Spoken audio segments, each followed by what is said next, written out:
প্রিয় শিক্ষার্থী, কেমন আছো তোমরা সব? আশা করি ভালো আছো। বাংলা ব্যাকরণ বিদ্যা চ্যানেলে তোমাদের আরো একবার স্বাগত। আর সামনেই মাধ্যমিক পরীক্ষা, তোমরা জানো মাধ্যমিক পরীক্ষার জন্য তোমরা যতটুকু প্রস্তুতি নিয়ে ফেলেছো সেটাই তোমাদের মধ্যে থাক। আর বাড়তি করে নতুন করে কিছু শেখার নেই।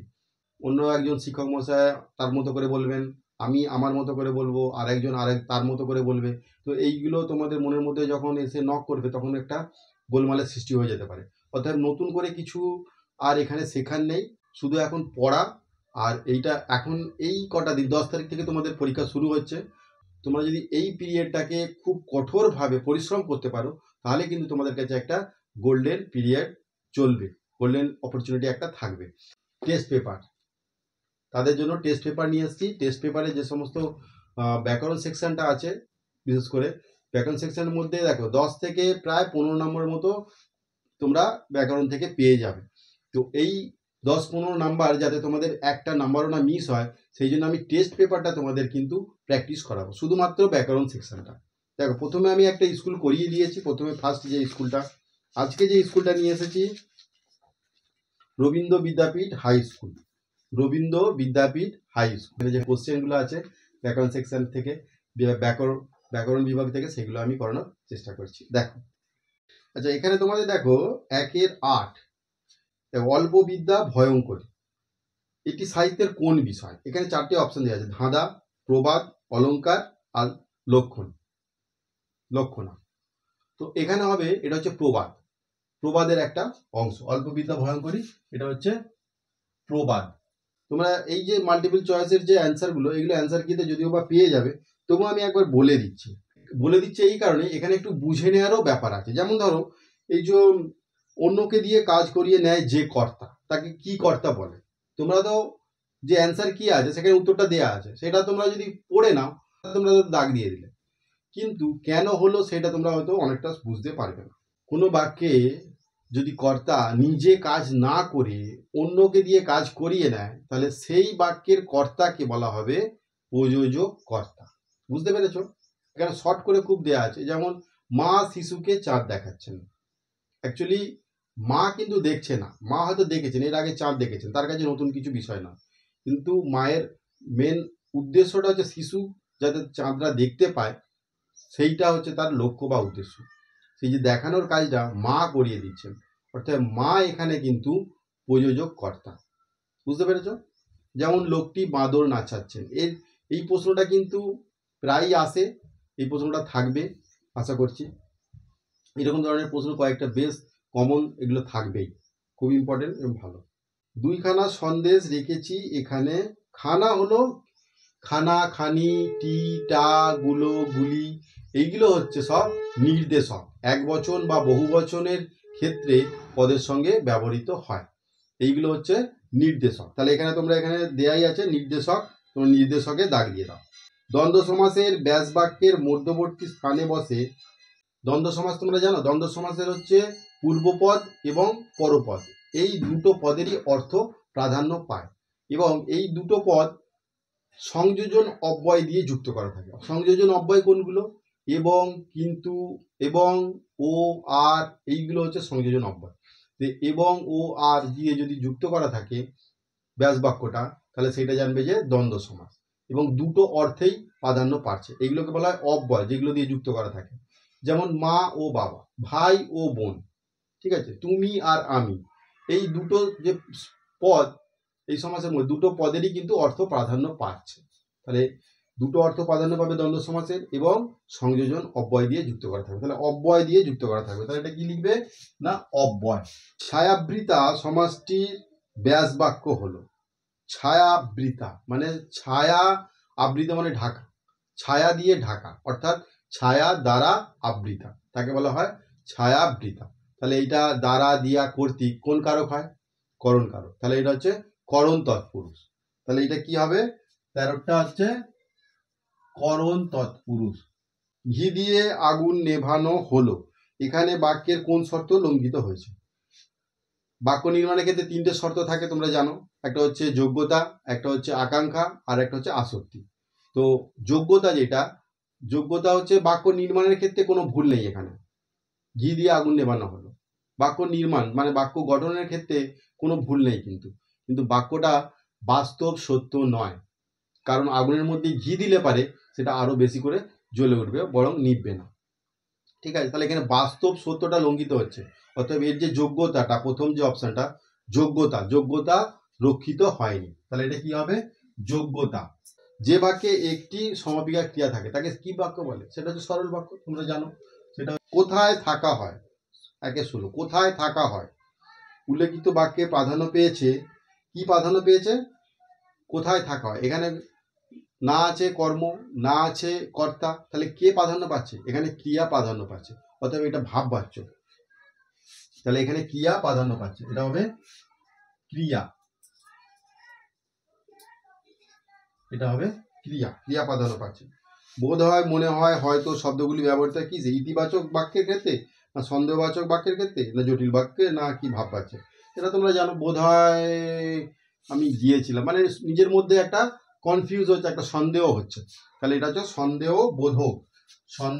বোধক। পদাশ্রিত নির্দেশক কাকে বলতে কি বোঝো? পদাশ্রিত নির্দেশক, এই শব্দটার মধ্যেই একটা সংজ্ঞা লুকিয়ে আছে। পদকে আশ্রয় করে যে নির্দেশকগুলো ব্যবহার হয় সেগুলোকেই বলা হয় পদাশ্রিত নির্দেশক। ঠিক আছে, বইয়ের সঙ্গে এই টি যোগ করে, একসাথে টি যোগ করে নির্দেশকটা ব্যবহার হচ্ছে, এগুলো হচ্ছে পদাশ্রিত নির্দেশক। একটি শূন্য বিভক্তি ও একটি তির্যক বিভক্তির উদাহরণ দাও। এই শূন্য বিভক্তি, আমি স্কুলে যাচ্ছি, তাহলে কর্তা কে এখানেতে? আমি। তাহলে আমি স্কুলে যাচ্ছি, বাক্যের মধ্যে যে শব্দগুলো ব্যবহার হয় সেই শব্দগুলো হচ্ছে সব পদ, কোনো না কোনো একটি পদ। যেমন স্কুলে যাচ্ছি, স্কুল হচ্ছে একটা পদ, নাম পদ, তাহলে স্কুলের সঙ্গে এ বিভক্তি যুক্ত আছে, স্কুলে। এবারে এই যে আমির সাথে কোনো বিভক্তি যুক্ত নেই, আমি সর্বনামের মধ্যে কোনো বিভক্তি যুক্ত নেই, তার মানে কি? এইটা হচ্ছে শূন্য বিভক্তি। বুঝতে পেরেছ?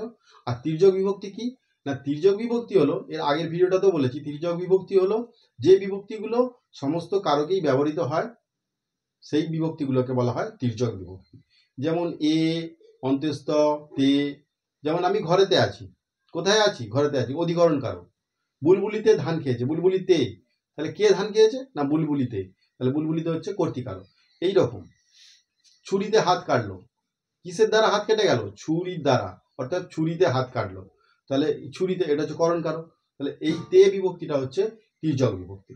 বিগ্রহ বাক্য কি? তোমাদের কাছে এমন সহজ সহজ প্রশ্ন আসবে মাঝে মধ্যে, সেই সহজ প্রশ্নগুলো কিন্তু তোমাদের কাছে যদি না জানা থাকে খুবই কিন্তু কঠিন লাগবে। বিগ্রহ বাক্যটা কি জানো? বিগ্রহ বাক্যটা হলো, তোমরা তো সমাস জানো, সমাসের অনেকগুলো বিভাগ জানো, সমাস পড়েছো, কিন্তু সমাসের যে স্ট্রাকচারটা, যে গঠনটা, সমসমান পদ, সমস্ত পদ, ব্যাস বাক্য, হ্যাঁ, এই জিনিসগুলোকেও কিন্তু জেনে রাখতে হবে, কারণ এখান থেকেও একটা প্রশ্ন কিন্তু এসে যাবে। যে বাক্য বা বাক্যাংশের দ্বারা সমাসবদ্ধ পদের অর্থকে ব্যাখ্যা করা হয় তাকে বলা হয় ব্যাস বাক্য। আর এই ব্যাস বাক্যটাকেই বলা হচ্ছে বিগ্রহ বাক্য। বুঝতে পেরেছ? তোমাদেরকে ব্যাস বাক্য বললো না, কিন্তু বিগ্রহ বাক্য বলে উত্তরটা, এই প্রশ্নটা কিন্তু করলো। তাহলে এইরকম ভাবেও কিন্তু কোশ্চেন থাকবে, তোমরা এইগুলো সব কিন্তু তোমাদের জানা দরকার। অথবা ব্যাস বাক্যটাই হচ্ছে বিগ্রহ বাক্য। তারপর এটা দেখো, কর্মকর্তৃবাচ্য কাকে বলে? কর্মকর্তৃবাচ্য কাকে বলে না, যে, যেমন শাক বাজছে, শাকটা তো অ্যাকচুয়ালি কি বাজছে? শাকটা কি? কর্ম। কারণ শাক তো আর নিজে নিজে বাজতে পারে না, এটা হচ্ছে বস্তুবাচক একটা পদ। তাহলে শাক যখন নিজে নিজে বাজতে পারে না, তাহলে কেউ না কেউ তো বাজাচ্ছে, তার তো উল্লেখ নেই। ক্রিয়াকে কে বা কি দিয়ে প্রশ্ন করলে একই উত্তর পাওয়া যাবে, সেইটাই হচ্ছে কর্মকর্তৃবাচ্য। যেমন কর্মই সেখানে কর্তা হিসাবে কাজ করছে। যেমন শাক বাজছে, মন্দিরে ঘন্টা বাজছে, ঠিক আছে, এই যে ঘন্টা বাজছে, শাক বাজছে, তো এখানে অন্য কোনো যেহেতু কর্তা নেই, তাহলে কিন্তু এই কর্মগুলোই কিন্তু কর্তা হিসাবে কাজ করছে। ঠিক আছে, একেই বলা হচ্ছে কর্মকর্তৃবাচ্য কর্তা। ওরে গফরা বাড়ি আছিস নাকি? নিম্নরেখ পদটির কারক নির্ণয় করো। ওরে গফরা, এখানে এই যে ওরে গফরা, এই যে এখানে গফরাতে আন্ডারলাইন করা আছে, বাড়ি আছিস নাকি। তো এখানে বাক্যটা দেখো, গফরার নিচে দাগ দেওয়া আছে, কার কথা বলেছে? না গফরার কথা বলেছে। গফরা বাড়ি আছে কি, কে আছে কিনা? বাড়ি গফরা, তাহলে এখানে এটা কর্তৃকারক হবে। কর্তৃকারক, এটা কিন্তু অনুক্ত কর্তা হবে। বুঝতে পেরেছ? এটা কিন্তু অনুক্ত কর্তা হবে। তোরা সব জয়ধ্বনি কর, এটি কোন বাচ্যের উদাহরণ? এটা অবশ্যই ভাব বাচ্যের উদাহরণ। সাপেক্ষ অব্যয় পদ ব্যবহৃত হয় কোন ধরনের বাক্যে? সাপেক্ষ অব্যয় পদ ব্যবহৃত হয় কোন বাক্যে? আমি এর আগেও বলেছি সাপেক্ষ ব্যবহৃত হয় জটিল বাক্যে, সাপেক্ষবাচক অব্যয়। কেন? যেখানে বাঘের ভয় সেখানেই সন্ধে হয়। এই যে যেখানে সেখানে, মানে একটা অব্যয় বললে পারে তার সাপেক্ষে আবার একটা কিন্তু অব্যয় তোমাকে বলতেই হবে, নাহলে কিন্তু বাক্যটা সম্পূর্ণ হবে না। সেই জন্য এই যেখানে সেখানে, যারা তারা, যদিও বা তবুও বা, এই যে এইগুলো একটার সঙ্গে আরেকটা রিলেটেড, এইগুলোকে বলা হচ্ছে সাপেক্ষবাচক অব্যয়। এইগুলো হচ্ছে কোথায় ব্যবহৃত হয়? এগুলো বিশেষ করে জটিল বাক্যের ক্ষেত্রে ব্যবহৃত হয়। আচ্ছা, 10 দেখো, কোনো বাক্যের পদগুলিকে সঠিকভাবে সাজানোকে কি বলা হয়? কোনো বাক্যের পদগুলিকে সঠিকভাবে সাজানোকে কি বলা হয়? সঠিকভাবে সাজানোকে বলা হয় আসত্তি। বাক্য নির্মাণের 3টে শর্ত আছে তোমরা জানো, একটা হচ্ছে যোগ্যতা, একটা আকাঙ্ক্ষা, আর একটা হচ্ছে আসত্তি। সঠিকভাবে যদি না সাজানো থাকে তাহলে কিন্তু সেটা বাক্য হবে না, তাহলে এইটাকে বলা হয় আসত্তি। এই হলো তোমাদের ব্যাকরণ সেকশনে যে কোশ্চেনগুলো, সেগুলো আমি করানোর চেষ্টা করলাম। যদি এর মধ্যে কোনো প্রশ্ন থাকে তোমরা অবশ্যই কমেন্টে জানিও। আর তোমরা প্রস্তুতি নাও, একদম স্ট্রংলি প্রস্তুতি নাও, একটু রাত জেগে বেশিবার পড়ো।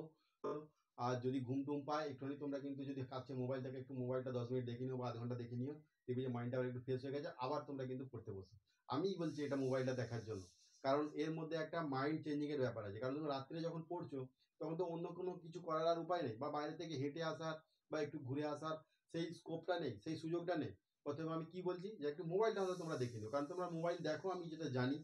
হ্যাঁ, কারণ তোমার মোবাইলটা দেখো, আমি সেটা জানি। আর একদম তোমাদের কাছ থেকে মোবাইলটা ডিটাচ হয়ে গেলে পারে, তাহলে একদম মনটা কিরকম খারাপ হয়ে লাগে। পড়তে পড়তে একটু যদি মনে হয় যে বোরিং লাগছে, তাহলে তোমরা কিন্তু একবার মোবাইলটা 10 মিনিটের জন্য দেখে নিও, আবার ওটা রেখে দিয়ে আবার তোমরা পড়াটা শুরু করো। তো দেখবে যে এই 1-1.5 মাস তোমরা একটুখানি খাটো, খুব ভালো রেজাল্ট হবে। চলো আজকের ভিডিওটা এই পর্যন্তই। চ্যানেলটা তোমরা সাবস্ক্রাইব করে রাখো। মাধ্যমিকের সমস্ত আমি টেস্ট পেপারটা আমি করাবার চেষ্টা করছি, তোমরা কিন্তু এই চ্যানেলটা সাবস্ক্রাইব করে রাখলে পরে এই ভিডিওগুলো তোমরা কিন্তু পেয়ে যাবে। চলো, থ্যাংক ইউ, ভালো থেকো সবাই। আজকের ভিডিওটা এই পর্যন্ত।